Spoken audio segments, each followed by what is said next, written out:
Bob Clearmountain, thank you for joining us. My pleasure.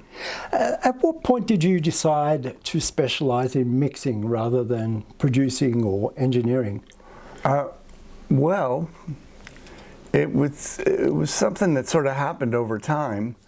As a young engineer, you know, we all thought we were supposed to become producers. I mean, that was the way things generally went. So I produced probably 20 or 25 albums, and until I finally realized that I hated producing, that it just wasn't fun for me, and you know, trying to get performances out of people, and then being the person between the artist and the record company, and all that kind of thing. There's a lot of politics involved in it. I didn't think I was good at it, and I had worked with other producers as an engineer that I thought were really good and really knew what they were doing, and I didn't think I was that good. But the thing was that the part that I liked was the mixing. It's like be producing something, and the end of the day it would always be like, oh, does anybody want a nice rough mix? I could do a rough mix. No, that's right, Bob. Don't worry about it. You sure? No, it'd be great. I could do it. You know, that was always the fun part. And then my manager at the time said, why are you bothering producing? Because you could do a lot better financially. You could mix, you know, 12 or 15 albums in a year, whereas you could only produce maybe 2. And then you don't even know if they're gonna do well. And so you have a much better chance of having a hit record if you're just doing 12 records in a year. And then he said, he was a very clever guy, a guy named Dan Crew. He said, oh, once I started mixing quite often, and people were actually coming to me strictly to mix, he said, oh, I could get you a percentage for an actual royalty for mixing. And nobody got royalties for mixing records. We were just the knob twiddlers, you know, we were the engineers. And I said, no, that's crazy. And he goes, no, I think I could do that. And sure enough, I started getting, people were really willing to give me a point to mix a record. And a lot of my friends who are also mixers, they were pretty happy about it as well, because all of a sudden they could do that too. So in general, what's the starting point for a mix? The starting point is, well, it's a rough mix. I mean, usually most of the stuff that I do, I haven't heard yet. And so I get a multi-track and I'll just push the faders up. And I have my assistant set it up on the desk so that things come up in a certain place, you know, like the drums on the left, and then the guitars, and then the vocals in the center, pretty much. And then I'll just go through, I'll do like a rough mix, or I'll listen to a rough mix that they've given me. That if the artist can give me an idea of what they have in mind, you know, not a finished mix, but just something like a rough that shows the basic arrangement, and then I have something to go by, I have something to get in my head as to what they're looking for, and that helps. But then I'll just put up a rough mix, and I'll just solo things. I'll go through each track and try to learn what I think of as who the characters are in the play, right? What the elements are, the instruments, the vocals.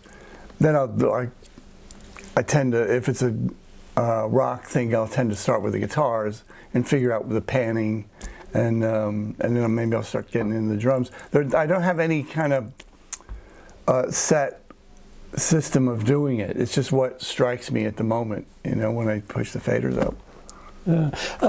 Just want to talk about a few specific projects. The Born in the USA album.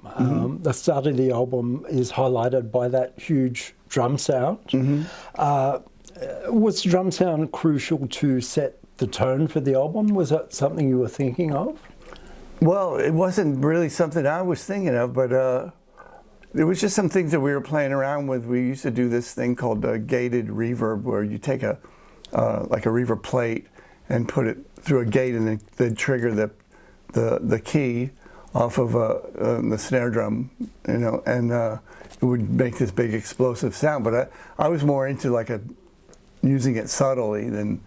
And then Bruce was really into like pushing it. He wanted it to sound over the top.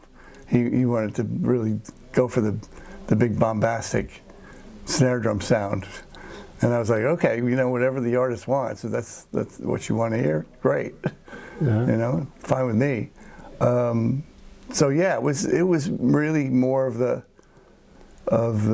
Bruce's thing than it was of mine, yeah. which is a funny thing because years later, Robbie Robertson asked me to mix his first album, his first solo album, and he told me that his producer, Daniel Lanois, who's brilliant, did a wonderful job producing that record, said, oh, don't get that guy Clearmountain. You get that Born in the USA snare drum all over your record. You know, and it wasn't really my thing, you know. How conscious are you of how one song sits next to the next song? Is the track order part of your brief? It generally isn't, because a lot of times I haven't heard all the songs. I'll start mixing, and so I don't really know what the entire record, unless I had produced it and been in on the whole thing. You know, I don't know what it's going to be. So, no, I just end up. Each song is more individual. I mean, sometimes the artist or producer will play me rough mixes of the whole album, which is actually a good idea. And then I get an idea of what it's going to be. Like the INXS record, the Kick album, Chris Thomas played me rough mixes of the whole album before we started, and so I had some feel for what this thing should really sound like. You know? I saw one video where you were with a couple of other engineers, and they were talking about the Born in the USA album, and you were playing around with the faders and bringing instruments in and instruments out. There were some parts that were barely audible, some that probably weren't used at all. They were so deep in the mix. That's right. Do you encourage artists that you work with to add as much instrumentation as possible, that things that maybe you'll use, maybe you won't? No, not really. I mean, usually I'm coming in at the end after they've done all that, and so I don't really have much influence over what they've recorded. Sometimes I'll actually add something. I'll say, oh, this needs a tambourine, or it needs another guitar or something like that, and so we'll add something. I remember actually on a Crowded House record there was I think it was Fall at Your Feet, maybe. That might have been it. There was one song I was mixing it with the producer Mitchell Froome, and the band wasn't there. They were, I think, back in New Zealand, and there was a section that sounded like a solo section, you know, but it was just instrumental section in the middle of the song. And I said to Mitch, I said, well, where's the solo? You know, like, there should be a feature here. There should be a melodic, some kind of melodic thing that comes in. He goes, oh yeah, right. You know, and so he goes out in the studio, and he had this little toy piano. He just happened to have it, and he played this little melody on the toy piano. And it just worked out fine. I put some effect on it or something. Mm-hmm. And so, that kind of thing happens where you're in the mix and you realize that something's missing. And you just add something. Doing what you do, you're dealing with egos. Do you sometimes feel like a bit of a therapist dealing with musicians whose parts aren't used as much as they'd like? Well, this is one reason I'm not a producer, because that's a tricky thing to deal with. You know, how do you balance that out, and how do you keep everybody happy? And so, as a mixer, hopefully that's all been taken care of already by the time it gets to me. But I really don't worry about it. That's, like I say, I do a mix, and if the producer and the artist are happy with it, then that's what I'm mainly concerned with. You know, as far as musicians go. Yeah, I'd love to hear what their thoughts, but I mean, I remember doing one record once where we play the mix, and then everybody in the band would go, like the percussionist would go, yeah, that sounds great, except, you know, I'm not hearing enough of the percussion, you know, and the guitar player said, well, I'm just not hearing enough of the guitar, you know, there's a solo there that should be louder, and and each guy in the band, except for the drummer, who was an amazing player named Matt Chamberlain at the time, and he came in and listened to it and said, sounds great, sounds fantastic to me, and you can tell because Matt Chamberlain he's become one of the top drummers in America, as far as I'm concerned. He's one of my favorite players, and he's one of the most in-demand players. I don't know what happened to the rest of those guys. So there you go. How do you know when a mix is done and to leave it alone? That's a good question. Well, for me, personally, I'll usually do what I call a couch listen. So I'll go up there in the back of my room, and so I'm away from the speakers, so I get a totally different perspective. And if I can sit there and have it play all the way through without getting up and coming on down to the desk and adjusting something, which I'll usually do like 4 or 5 times. But if I can listen all the way through without touching it, mix is done. Of course, until the artist and producer hear it, and then we change everything.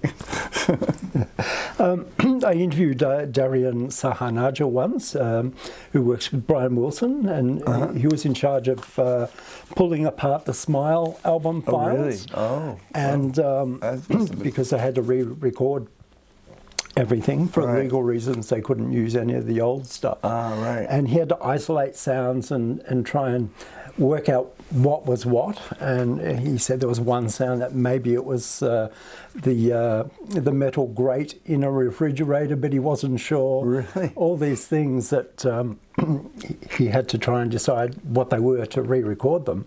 You've remixed some stuff before, classic albums like Music from Big Pink. Yeah, right. Any surprises that you found?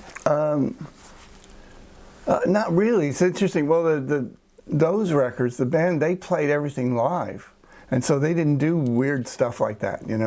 It was really just a band in a room playing, and there was a lot of leakage too because they didn't like the traditional recording at the time of isolating everybody. And so there was quite a bit of leakage.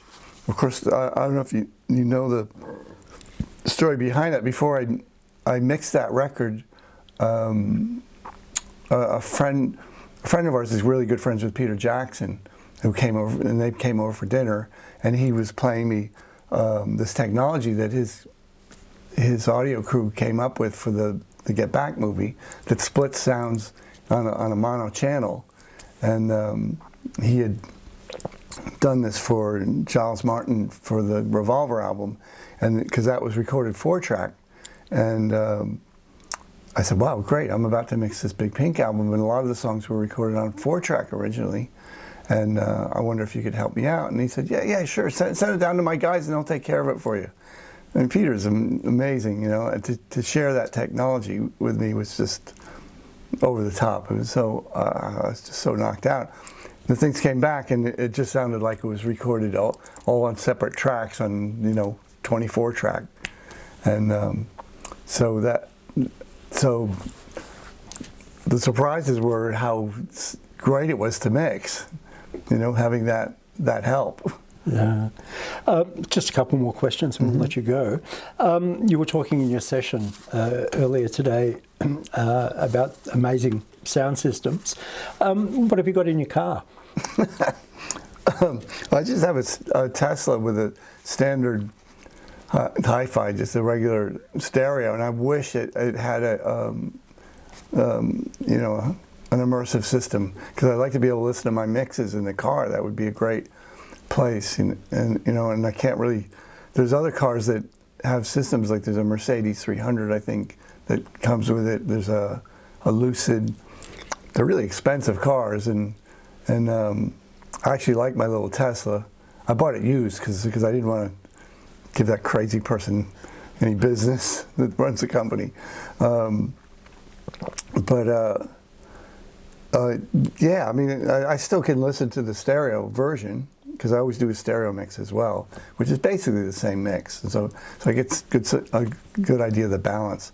But yeah, I'd love to have a car that had a system. But like I also said, that my Sonos system is a really good reference, because it's very similar to the original mix when they play back in that one. Yeah. One final one. You're out here courtesy of Apogee. It would be remiss of me not to ask about how you use Apogee products in your day-to-day work. Oh, yeah. Well, my studio has 3 symphonies for the multi-track, because I have 2 rigs. I have a multi-track rig and a print rig, and then the SSLs in between. And so there's I think 80, something like 80 D to A channels in the rack of 3 symphonies, and the multi-track rig with an HDX, Pro Tools HDX system, and then the print rig is a native system with 1 Symphony Mark II, and that controls the monitoring, the speakers, and everything. And then lately, I've been using the latest product, which is the Studio Series, the Symphony Studio Series, and it's just I think it's a 2x12, or it might be it's actually the 8x16 unit, and it's fantastic. I mean, it just really works great. You just plug it in. It's USB. It's I had absolutely not a minute of trouble with it, which is, again, for a brand new product that just came out. That's pretty incredible, actually. Yeah. Well, Bob Clearmountain, thank you for your time. Yeah, sure. Thanks for the interview and the attention.